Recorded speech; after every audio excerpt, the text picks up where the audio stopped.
So Hyperdroid uploaded a new video, and last time he did that, he broke the FNAF community completely. So I'm already a Dave Afton supporter, but I'm very interested to see what further evidence he's found. I remember Hyperdroid was saying things like, ooh, I have things that'll blow your mind, like I have more stuff to say, and these are 10 days old, but I'm finally watching it. A couple months ago, I claimed to have solved the survival logbook, and revealed the Crying Child's real name in the Foxy Grid, by matching the Crying Child's only 4 responses to 4 of Cassidy's many statements. Yeah, and then people are still debating whether do you have dreams is the question that's tied to... Then I used the page number of Cassidy's questions to get a coordinate, and insert it into the Foxy Grid to get each letter, which in the order of his responses, made VAD. Then I used the constant reminders to reflect something, mainly the giant in-your-face mirror, to reverse the letters to get Dave, the Crying Child's name. This isn't the first time Dave has been used either, as William Afton's alias in the series is named Dave, even as recently as the new FNAF book the week before seemingly referencing it, meaning he possibly took his dead son's name, something with a lot of emotional charge, as a way to disguise himself. Later on, I also gave my solution to the infamous tally marks, which I connected to the first page with my name on it, and I theorized that they were actually meant to be how we started the search for Cassidy's name, as the Foxy Grid was used for the Crying Child's name instead. Yep. Since that video, however, I have discovered some more and new evidence to back both solutions up at the same time, share some things you may have missed, and I also wanted to go more in depth into the main 4 statements that are responded to for those who thought they were a little too much of a stretch. So subscribe so maybe we hit 250k before the end of the year, turn on Sub to Hyperdroid. notifications, and let's get into it. Get We all into hate 250. ads, that's a fact. The real question is, I do hate ads. why don't you have an ad blocker yet? The internet is so overrun with ads. In the last video, I proposed that the tally marks were meant to be the catalyst to the hunt for the Cassidy name search, which surprisingly a lot of people seem to actually agree with. Makes Although sense. after looking back through everything, I noticed something big. The puzzles for Cassidy and Dave are actually more connected than we realized, by being completely different. That may sound very confusing, so let me just explain. Cassidy's solution seems to be all about using numbers specifically, from the numbered tally marks to begin it like I've theorized, to how all the coordinates are obtained via the number connections throughout the logbook, such as the altered page numbers, the random numbers in the book itself, and numbers Mike's written in. Dave's solution, however, then happens to be all about using text, from the ABC to begin it, to how all the coordinates are obtained via words, using the questions and answers throughout. Both puzzles just happen to be the exact opposite of each other. Then remember that the way to solve Cassidy's name is by using an altered word search, while the way to solve Dave's name is by using the faded ABC grid, both the numbers fading out and the faded text on the grid itself, despite the fact that the entire logbook makes it clear as day that Cassidy was the faded text, while Dave, the Crying Child, was the altered text. They're helping the other remember their name, again using the exact opposite solutions to solve them both. Then also, something fellow YouTuber Ozone mentioned in his reaction to my video is that the tally marks happen to be 7 tallies of 5, while there's 1 tally of 4, which Cassidy's name happens to be 7 letters long, and she's the 5th of the missing children incident, while Dave's name happens to be 4 letters long and he's killed separately / ungrouped. But wait, you just swapped the methods for the 2. Precisely my point. For the 3rd time, the exact opposite solution is used between the 2, further proving the intentionality of it all. But now I would like to give quite a hot take to spice this video up that I noticed right after the video was out. Here we go. How we get Dave is actually more consistent and solid than how we get Cassidy. Seriously, let me explain. Dave is very simply the page number of the statement that's responded to for all 4 letters. Which, while yes, some use context clues, that doesn't change the fact that it uses the same exact method for all 4 letters, putting a statement to a response. Cassidy, on the other hand, uses altered page numbers for the first couple, but then suddenly it uses altered quiz numbers, random numbers on a chalkboard in the book itself that requires you to put 3 numbers together in order to get the final number to solve the letter, which none of the other letters require. Then there's random highlighted numbers, and finally numbers that Mike himself writes into the book that isn't even out of place or anything like the other letters were. Mike even writes other numbers throughout the logbook too that aren't even used for this solution. So in conclusion, we have Dave, which has 4 letters. So Dave has a consistent method and Cassidy has multiple methods. Using the exact same method. He's right. The only possible difference you could say is that the first and final letters both use a visual clue. clue, sure. While Cassidy has 4 letters using the same method, but then the other 4 letters are using completely different methods. The only connection between them being numbers. This isn't to say Cassidy is wrong at all. In fact, I think Scott mentioning the name as the most accurate movie screenplay outright confirms that it's the right name, as well as using the name in the novel trilogy for one of the missing children. But my point is that Dave has actually gotten more consistently and solid than Cassidy is, despite the Dave solution being framed by some as more complicated, as having more problems in its solution, and as a code that doesn't work. Fair enough. I think in Fair enough, Hyperdroid.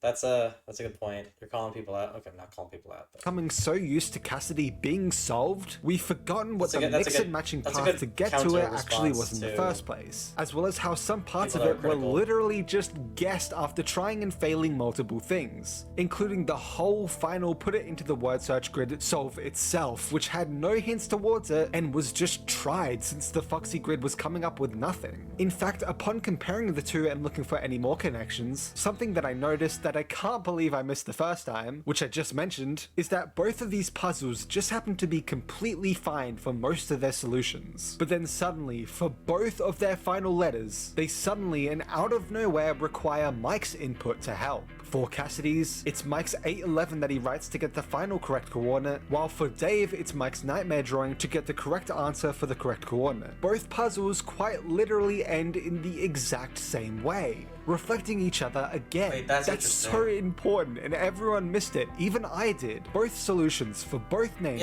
Cassidy and Dave, both require Mike's input to get their final letter, and to bring both puzzles to a close. Oh, wow. I don't know how I missed this. But let's take a step back and review the biggest issue proposed with the Dave solution itself, before it's even solved into Dave. Because they needed Mike, assuming this is correct, they would need Mike to finish learning what their names are, because without him, they would have figured it out ages ago. Mike was the final piece to put everything together. Huh. Which kind of cements the fact that he's the main character of, like, or the protagonist of the Scott games, and how he's sort of redeeming his family's legacy, or trying to. Mainly about the responses to the questions themselves being a bit shaky. So let's actually go through them thoroughly one by one to ensure that these are likely the correct statements that the crying child is responding to. Although before any of this, why would we even assume that we're looking for the crying child's name? Well, very simply, the person we know as Cassidy is asking who we know as the crying child, do you remember your name? In the exact same book where a bunch of my names were a hint towards Cassidy's name being solvable. But how do we then assume that we get anything from attaching Cassidy's statements to the crying child's responses? Well, not only do we know that there's a puzzle focused on text thanks to the Foxy grid itself, unlike Cassidy's puzzle which is heavily focused on numbers, but it's also the fact that Cassidy makes 11 statements, most questions, yet the crying child only provides 4 responses, seemingly making these 4 responses important for some reason in some way. So we have only 4 mysteriously important responses to the countless statements made throughout the book, and also a puzzle that requires a focus on text specifically to solve and not numbers. So simply put 2 and 2 together to notice that we need to use the only 4 important conversations between the two to help get us our Foxy grid solved for the other conversator's name. But moving on to the statements and responses themselves. First is, does he still talk to you? With the response, I can hear sounds. Now, this one already sounds a bit iffy. Although something a lot of people missed, even I did, is that this actually uses a context clue to figure out the correct response. With the process of elimination, we know that the auditory answer, I can hear sounds, would either be responding to the auditory questions, does he still talk to you, or is this song familiar to you? But how do we choose which one is the correct one? Easy. One question is directly and undeniably linked with the crying child when it's matched together with the image right next to it, the infamous Fredbear plush. The other question, however, is asking whether the crying child has ever heard whatever song it is, and therefore has no feasible connection to him at all. He may have never even heard it. It's literally Occam's razor to a T. If we have 2 competing ideas... Occam's razor. What was the thing you was... I ever heard pronounce something wrong in the first video. I don't know what it was, but it's Occam's razor. You're good though. Is to explain the same phenomenon. You should prefer the simpler one. So which one do we pick? The one that uses a visual clue to simply connect it back to the crying I'm child. just messing with you. It also It's no big deal, but yes, yes. makes sense in general when we learn that in FNAF World, the same voice from the Fredbear plush at the end of FNAF 4 is still talking to the crying child, and so he would still be hearing it. The only other argument I've seen for this one specifically being wrong is that it just seems weird conversation-wise, which I personally don't see as a debunk, as to me it makes sense. Does he still talk to you? Refer to the Fredbear plush. I can hear sounds. Not only this, but the visual clue right next to it is also used to directly answer who the he is in the question itself. Is it Afton, Michael, someone else? Who is the he that's apparently still talking to him? Cassidy's question is only made clearer with the image right next to it, which is very important to keep in mind for later. Next is the party was for you, with the response it was for me. This is quite a simple one, and I feel like I don't need to go too in depth into it. It's almost undeniable that those two connect directly. Yes. Then we get What do you see I can't see? I can't see the video to this ad.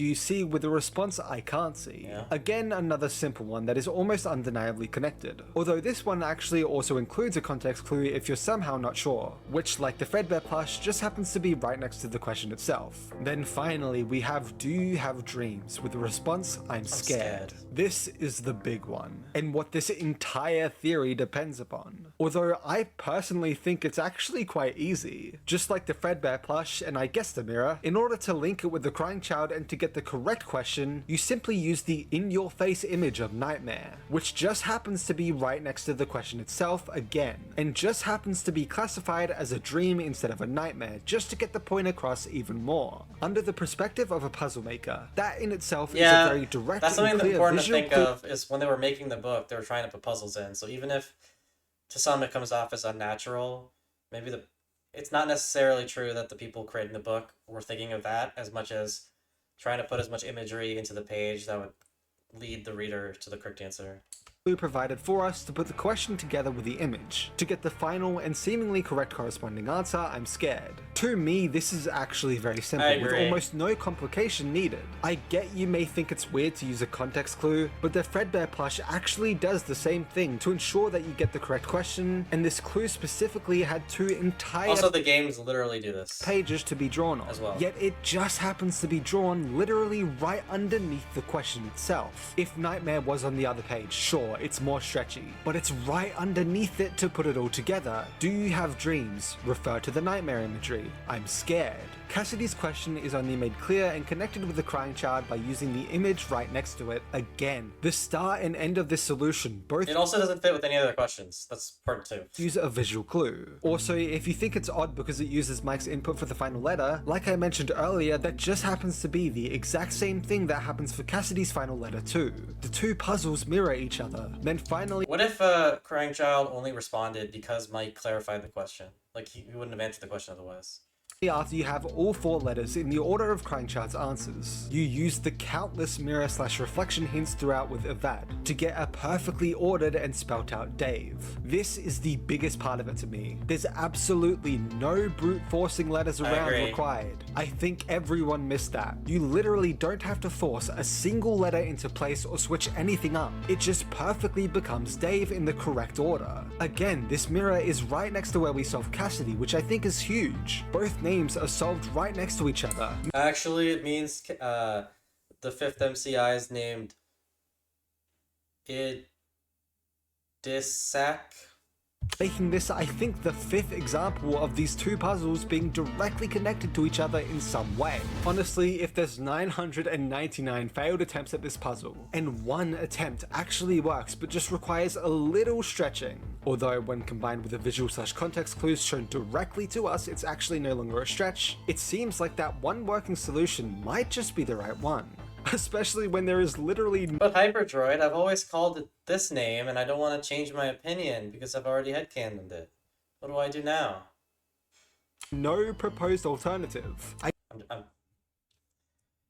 I'm sorry. I just feel like if you open your mind and go through the solution again, you might realize it's actually not as complicated as some are making it seem. It's quite simple. In fact, I just proved earlier that it's more simple than Cassidy's ever was. Either way, I believe Dave is the name of the crying child and that the tally marks in the logbook specifically are to begin Cassidy's name hunt. And while it is just a theory, it's what I'm going to be using going forward. Because I feel so sure about this. So sure that I've made this whole part 2 specifically for those who disagree, instead of just leaving it like I've done for every other theory on my channel thus far. Either way, that's all I have to say about this for now. Please go and watch the biggest FNAF video ever that's a giant resource and guide for the entire community. I do FNAF need to watch the Supreme that. Guide. And I really hope that you all enjoyed this video and that I may have even convinced more of you to believe that Dave is the crying child's real name. Have a great day, night, whatever time it is, and I'll see you all very soon. Bye. See ya. Oh wait, I want to read that.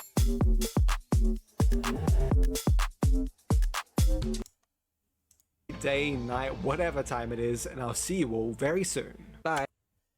Just a theory, don't hate me. Also, I still can't believe Matt and Tom from Game Theory and Ash from GC Live all reacted to this theory, add their own opinions, evidence, and more. Insane to me, months later, childhood dream equals made. Dude, I was really happy when you commented on my reaction to your theory, Hyperdroid, so you're definitely a inspirational FNAF creator.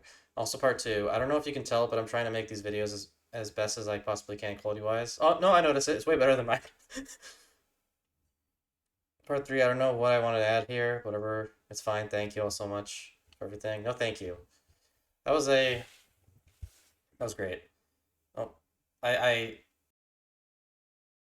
the only reason I don't say Dave is because of habit. I just say crying child because I'm so used to it. It's really hard to just say that, but I do agree. I think his name is Dave. It fits too well. Scott always reuses names. Dave Miller. Like where else did Dave come from? David? That came after. Also, David being another son that tragically was not properly cared for by his father. And talked to a robot and a plushie. And anyway, yeah, I agree. Please consider subscribing to Hyperdroid and supporting his channel and watching his original video in full. Give him the watch time, he deserves it. Thank you. I appreciate it if you came to watch my reaction to it, but definitely support his video over my reaction. And I'll see you next time. Bye.